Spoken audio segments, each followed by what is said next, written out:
Hello everybody, it's Miss Bettis again and coming back with more factoring. So we're going to finish out 4.5.4, the factor theorem.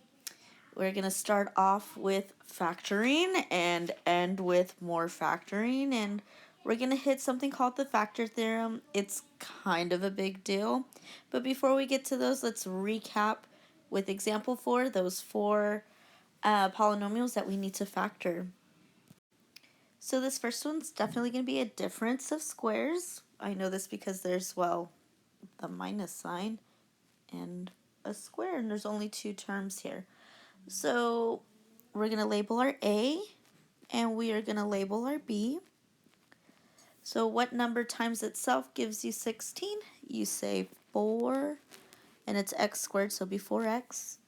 Our B, what number times itself gives you 81, and that is a 9. So that's definitely algebra 1 right there. All right, plug it into our formula, and we have 4x squared plus 9,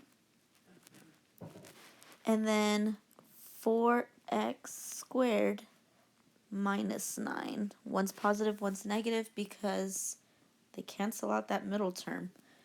But when we see 4x squared minus 9, we should be like, oh my god, that's another difference of squares, where our A is going to be 2x and our B will be 3.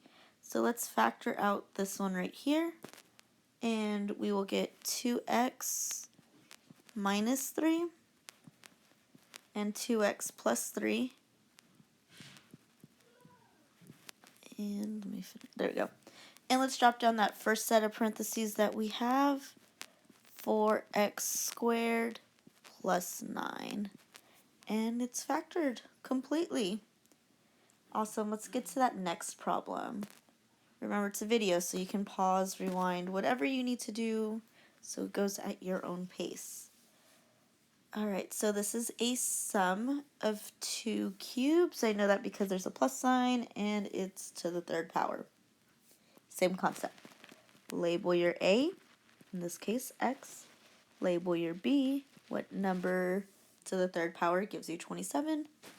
That is a 3. Plug it in the formula from the other video, and you will get x plus 3. And the other one's long. It's x squared minus 3x plus 9. And 9 because this is supposed to be b squared, so 3 times 3 is 9. So there you go with that one. Let's move this paper up a little so you can see the work. Now 6x to the 5th, and that should say 750 x squared. Let me fix that. So this doesn't look like anything familiar at all, so we're going to want to do GCF, greatest common factor. What do they both have in common? Well, they both can take out an x squared, and let's look at those numbers, the 6 and the 750. Can 6 go into 750? Yes, it can. So let's go ahead and pull that out, leaving us with x to the third. Drop down that minus sign. 6 goes into 750 125 times. Now that looks like something we did yesterday, and we just did up top. We did the sum of 2 cubes. Now we're going to do the difference. So let's break that apart into a color you can see. Here we go. So we're going to break that apart, and it's going to be x and 5 as our b value. So 6x squared comes down. The first is x minus 5. Remember, a minus b. And then the other one is x squared plus 5x plus 25. And you're done. This next one has 4 terms. Anytime I see 4 terms, I'm going to think grouping. How can I group these 4 terms into 2 groups? That way I can make it smaller. So I'm going to look at the left-hand side, those first two. I can pull out an x squared. And when I do that, I'll be left with 3 plus, I'm sorry, not 3 plus, 3x plus 1. And on the other side, I'm going to pull out a positive 3. So plus 3. And out will leave me with 3x plus 1. And the whole thing with grouping is that those two parentheses should be the same, which they are. So yay us. We're going to pull the ones that are not highlighted together. And the ones that are highlighted together, we're going to write one time. Remember, if those two are not the same, we need to think about how we group this. And you could always rearrange them to group them. All right, so now let's get into the factor theorem. Okay, so what the factor theorem tells us, and you got to think back and visualize this, and I'll draw a picture to help you out. So here's your x and your y axis, and let's talk about a simple quadratic, which will be this green line here from earlier in the school year from Algebra 1. The whole idea of factors is that whenever you set the parentheses equal to 0 and you solve for x, that's where it's going to be where it hits the x-axis. So right there and right there. So if it's a factor and you plug that number in, you're going to get equals 0. And there's two ways to do this. There's literally evaluating where you plug the number in, or there's synthetic division, which we're about to get into with example, or with part 2 of this example. So let's do evaluating because that's something you're familiar with. So notice how it's x minus 2. And remember, when you set that equal to 0, you're going to get x is equal to a positive 2. So that's what we're going to input. Anywhere there's an x, we're going to put the number 2. So f of 2 is equal to 2 squared plus 2 times 2 minus 4. Now let's simplify all that. 2 squared is 4. 2 times 2 is 4 minus 4. I know that that's going to cancel out right there, leaving us with just f of 2 is equal to 4. Now, is that 0? No, 4 is way bigger than 0. Therefore, we can say x minus 2 is not a factor. I'll make that a of that polynomial. So now, let's go through some synthetic division. So same concept, when we pull out or set equal that factor to 0, we're going to get a negative 5. So I'm going to write a negative 5. And a lot of people like synthetic division because it's so simple. But there's a couple things you need to keep in mind. If you're going to use synthetic division, you can only do it with a binomial, like x plus 5, x minus 2, things like that. You cannot do it with anything greater. The next thing you want to check for is the polynomial. Notice how we have a high exponent of 4. It's our largest. You need to make sure you go all the way down. So 4, 3, 2. We're missing just an x, so we're going to have to put a placeholder, and we end with none. So all I'm going to do is pull out the coefficients, the numbers in front of all of those terms. So what that looks like is 3, 15, negative 1, 0, because I needed that placeholder, and then 25. Okay, now watch what we do. The first number drops down.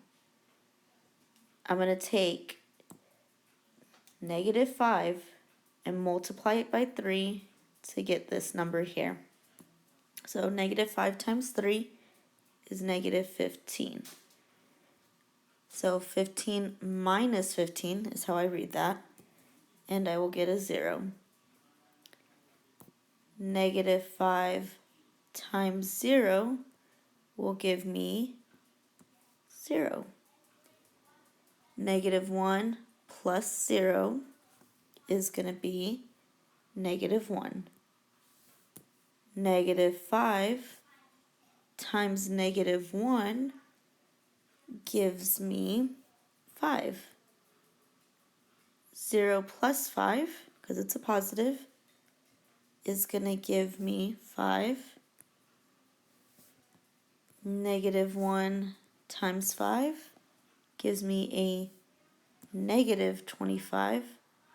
So 25 minus 25 is 0. I could have also plugged in negative 5 everywhere there's an x, but there's a lot of x's, and I'm not trying to find out what negative 5 to the 4th power is and then multiply it by 3. So doing this method works if it's a binomial, 2 terms. So when you have this, it's equal to 0. So therefore, x plus 5 is a factor. All right, let's look at that last example. So we're going to first check to see if it is a factor, and if it is, we're going to factor it out completely. So we're going to take this concept that we just did, combine it with the concept above that we started this video with. So I'm going to use synthetic division because I really like it. Remember to change your sign. So instead of x plus 3, I'm going to use a negative 3. I'm starting with an exponent of 4 with the coefficient of 1. So that's 1, 3. I'm missing a 2, so I put a 0. There's no squared there. Negative 1 and negative 3. Be careful with your signs. So now, drop your 1. Negative 3 times 1 is negative 3. 3 minus 3 is 0. Negative 3 times 0 is 0, and that gives me a 0. Negative 3 times 0 is 0 again. Negative 1 plus 0 is negative 1. Negative 3 times negative 1 gives me a positive 3, which we know this is going to give me 0. So, yay, x plus 3 is a factor. So now, what we're going to do is we are going to convert what we have left into a polynomial. Now notice we started with an x to the 4th power. That's your highest degree. We just took 1 out. So now instead of having x to the 4th, we have x to the 3rd. With a coefficient of 1, so 1, x to the 3rd. There is no x squared.